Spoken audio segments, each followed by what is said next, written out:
Hi friends, good evening. Knowledge today topic వచ్చేసి ఎడ్యుకేషన్కి సంబంధించి మైండ్ మ్యాప్ పార్ట్ 1. నేను 8th class social studies ruling the countryside. Mind map చూద్దాము. Permanent settlement 1793. Rajas and talukas recognised as zamindaris and introduced by Cornwallis. Mahalwari settlement 1822 introduced by Holt Mackenzie. Raithwari system introduced by Alexander Reed 1792 and developed by Thomas Munro 1801. Crops for Europe. Forced to cultivate opium, indigo, jute, tea, sugarcane, wheat, cotton and rice. Tea Assam, jute Bengal, sugarcane Uttar United Provinces, wheat Punjab, cotton Maharashtra, Punjab, rice Madras. Indigo Nizhi Raith. Nizhi planters produced indigo in lands directly in his control. Raith planters were forced to sign a contract. Blue Rebellion. Champaran movement by Mahatma Gandhi in 1917. ఇది friends English version. ఇక్కడ ఏంటంటే permanent settlement ఏంటంటే అసలు ఈ social lesson ruling the country side వచ్చేసరికి ఇది British east India company సంస్థ ఆధిపత్యం గురించి చెప్పుకునేది అనమాట. అంటే బ్రిటిష్ వాళ్ళు ఇండియా వాళ్ళ చేతిలోకి తీసుకున్నప్పుడు అసలు వాళ్ళు ఎందుకు వచ్చారు, ఏం చేయడానికని వచ్చారు, అది ఈస్ట్ ఇండియా కంపెనీ అనేది వాళ్ళు ఇక్కడ స్థాపించడం కోసం వాళ్ళు ఇక్కడికి వచ్చారు. భారతదేశంలో అంటే గ్రామీణ ప్రాంతాల పరిపాలన అనేది దీని అర్థం ఏంటంటే రూలింగ్ అనేది ఏంటంటే బ్రిటిష్ ఈస్ట్ ఇండియా కంపెనీ వ్యవస్థ అంటే ఆధిపత్యం, దాని గురించి చర్చించుకోవడం అనమాట. దీంట్లో భాగంగా అసలు ఏంటంటే భారతదేశ గ్రామీణ ప్రాంతాల పరిపాలన మరియు బ్రిటిష్ ఈస్ట్ ఇండియా కంపెనీ ఆధిపత్యం గురించి చర్చించేటటువంటి ఒక గ్రామీణ ప్రాంతాలు అనమాట. అయితే ఇదేంటంటే భారతదేశంలో ఇది ప్రజల హక్కులను చాలా వరకు మార్చేసింది అనమాట. వాళ్ళకి కావాల్సిన విధంగా పంటలు వేసుకోవడము, వాళ్ళకు నచ్చిన విధంగా చేసుకోవడం అనేది జరిగింది ఈస్ట్ ఇండియా కంపెనీ వాళ్ళు. అలా చేసిన దాంట్లో ఏమైందంటే 1700 మామూలుగా ఇది ఎప్పుడు వచ్చిందంటే బ్రిటిష్ పార్లమెంట్ చార్టర్ చట్టము ఆమోదించబడింది అనమాట. దీన్ని వాళ్ళు ఎలా రికగ్నైజ్ చేసుకున్నారంటే జమీందారీస్గా దీన్ని ఇంట్రడ్యూస్ చేసింది ఎవరు అంటే లార్డ్ కార్న్వాలిస్. అసలు ఇదేంటంటే 1793లో బ్రిటిష్ పార్లమెంట్ చార్టర్ చట్టం ఆమోదించబడింది.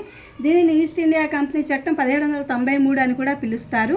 ఈ చట్టం ఈస్ట్ ఇండియా కంపెనీ చార్టర్ని 20 సంవత్సరాలు పునరుద్ధరించడానికి బెంగాల్లో ఒక శాశ్వత పరిష్కారాన్ని ప్రవేశపెట్టింది. ఇది భూ ఆదాయానికి నిర్ణీత మొత్తాన్ని నిర్ణయించి జమీందారులు భూమిని పన్నులు వసూలు చేసి అలాగే వేలం వేసి ఆ పన్నులు కట్టడానికి అది ఏర్పాటు చేసుకుందనమాట. దీన్ని ప్రవేశపెట్టింది లార్డ్ కార్న్వాలిస్. భారతదేశంలో అనేకమైనటువంటి భూమి సంస్కరణలకు, రెవెన్యూ సంస్కరణలకు, ముఖ్యంగా భూమి రెవెన్యూ వ్యవస్థలో ఇది శాశ్వత పరిష్కారాలని తీసుకొచ్చింది. ఈ యొక్క ఇంట్రడ్యూస్ చేసినటువంటి జమీందారు రికగ్నైజర్స్, తహసీల్దార్స్ ఇవన్నీ కూడా. నెక్స్ట్ వచ్చేసి మహల్వారీ సెటిల్మెంట్స్ అనేసరికి ఇది 1822 సంవత్సరంలో ఒకటి.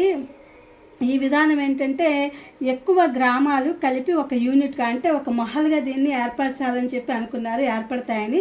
అంటే దీనికి పన్ను చెల్లించే బాధ్యత ఉంటుందన్నమాట. మహల్వారీ పద్ధతులు అంటే ఏదైనా రెవెన్యూ విధానమే, ఇది గ్రామ స్థాయిలో పన్నులు చెల్లించాలి. అంటే కొన్ని గ్రామాలని ఒక యూనిట్గా దాన్ని ఒక మహల్గా తయారు చేస్తే దాన్ని పన్నులు చెల్లించడానికి బాధ్యత వహిస్తుంది అనమాట. ఇది పన్ను చెల్లించే బాధ్యత ఉంటుంది. ఈ వ్యవస్థని ప్రవేశపెట్టింది హోల్ట్ మెకంజీ అనమాట. ఈ హోల్ట్ మెకంజీ అనే ఆయన ఈ యొక్క పన్నులు అనేవి 1822 సంవత్సరం నుంచి యూపీ ప్రాంతాల్లో అక్కడ ఉండేటువంటి గ్రామ స్థాయిలో స్వతంత్ర ప్రతిపత్తి కలిగించడానికి కోసం అక్కడ ప్రవేశపెట్టారు మొట్టమొదటిగా. అలాగే రైత్వారీ విధానంలో అనేది బ్రిటిష్ ఇండియా కాలంలో ప్రవేశపెట్టబడిన ఒక భూ రెవెన్యూ వ్యవస్థ అనమాట. దీనిలో భూమి సాగు చేసే రైతులు భూ యజమానులుగా పరిగణించబడతారు మరియు వారు అధికంగా పన్నులు వసూలు చేస్తారన్నమాట. ఇది ప్రవేశపెట్టింది సర్ థామస్ మాన్రో అనే ఆయన. ఈ విధానాన్ని మద్రాసు తర్వాత బొంబాయి ప్రాంతాల్లో వీటిని మొట్టమొదటిసారిగా ప్రవేశపెట్టడం ఇది గ్రామీణ ప్రాంతాల్లో ఆర్థిక మార్పులకు కారణంగా దారితీసిందనమాట. అలాగే వాళ్ళు యూరోపియన్ వాళ్ళ కోసం పండించే పంటలు, ఇవి యూరోప్ వాళ్ళ కోసం పండించేవి. ఇది బ్రిటిష్ ఈస్ట్ ఇండియా కంపెనీ కాబట్టి వాళ్ళ కోసం వాళ్ళు కొన్ని పంటలు వేయాలని చెప్పి రైతుల్ని బలవంతం చేయడం జరిగింది. ఆ బలవంతం చేసే దాంట్లో ఈ ఫోర్స్ టు కల్టివేట్ ఏం జరిగిందంటే ఓపియం అంటే ఇదొక నల్లమందు లాంటిది. అలాగే అలాగే బ్రిటిష్ పాలనలో రైతులు వాళ్ళు నల్లమందును అంటే నీలిమందును, టీని, చెరకును, గోధుమలు, కాటను, అలాగే పత్తి అనమాట, రైసు, వీటిని పండించమని చెప్పి రైతుల మీద ఒత్తిడి తీసుకొచ్చేవాళ్ళు. బలవంతంగా ఈ పంటల్ని మాత్రమే వాళ్ళు వేసేవాళ్ళు. టీ అనేది అస్సాంలో ఎక్కువగా పండిస్తారు. అస్సాం టీ అనేది భారతదేశంలోని అస్సాం రాష్ట్రానికి చెందిన ఒక రకమైనటువంటి బ్లాక్ టీ అనమాట. టీ అనేది అస్సాంలో పండిస్తారు. జూట్ బెంగాల్లో పండిస్తారు. షుగర్ కేన్ యునైటెడ్ ప్రావిన్సెస్లో పండిస్తారు. ఇది యూపీలో అనమాట. అంటే చెరుకు ఉత్పత్తి అనేది ఎక్కువగా 1821 కాలంలో కొలియర్స్ న్యూటన్ ఎన్సైక్లోపీడియా అని చెప్పి ఒకటి ఉంటుంది.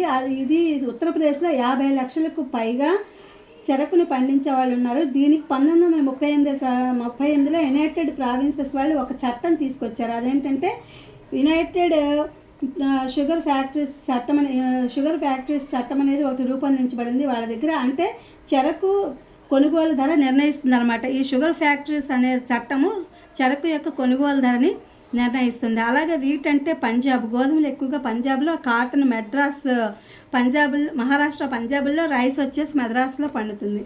ఇంకా ఇక్కడికి వచ్చేసి ఇండిగో అంటే నీలిమందు, నిజీ అంటే ఇప్పుడు ఏంటంటే ప్లాంట్లు, అంటే వాళ్ళు నియంత్రణలో కొన్ని రకాల ఈ నల్లమందు పండించడం అనేది వాళ్ళు బాగా ప్రధానమైన దీనిగా తీసుకున్నారు. ఈ ప్లాంట్ని డైరెక్ట్గా అంటే ఈ రైతుల నుంచి పొలాలు అద్దెకి తీసుకోవడము, లేదా కొనటము, లేదా అంటే భూ యజమానులతో మాట్లాడి ఒక కాంట్రాక్ట్ పద్ధతి మీద ఈ పంటను వేయించడం అని చెప్పి భూమిని మొత్తాన్ని